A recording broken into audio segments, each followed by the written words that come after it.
4 giorni di offerte e ribassi nei prezzi a conclusione della stagione dei saldi. A Chiavari torna lo Sbarassu, tradizionale appuntamento di Ferragosto che coinvolge i commercianti della città.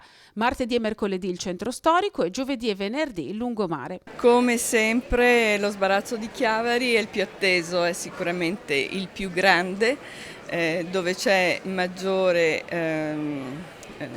proposta e quindi molto atteso. Senz'altro è partito bene, c'è molta gente. Come tradizione lo Sbarassu è anche l'occasione per un bilancio della stagione delle vendite estive, che quest'anno è stata caratterizzata da una primavera che ha faticato a farsi strada e da un'estate iniziata tardi.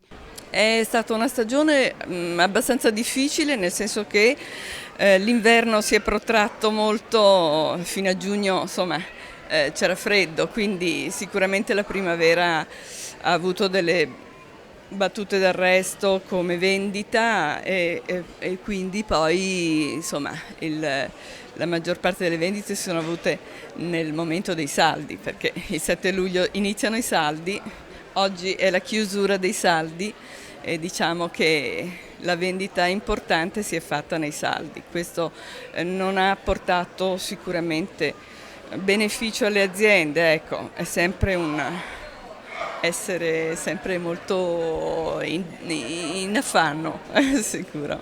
Il comparto del commercio a Chiavari è vitale per il tessuto economico cittadino. Fra clienti affezionati e i chiavaresi in cerca d'affari, i commercianti hanno visto il passaggio anche di un buon numero di turisti. Direi che turisti ce ne sono, sia italiani che stranieri. Sicuramente non più come 2 anni fa per le notte, cose che ci sono state, attentati, cose varie, quindi lì c'è stato proprio il boom, però direi che forse proprio per quello hanno scoperto la nostra riviera e anche Chiavari in particolare, per cui tanti li abbiamo rivisti, ecco, sicuramente.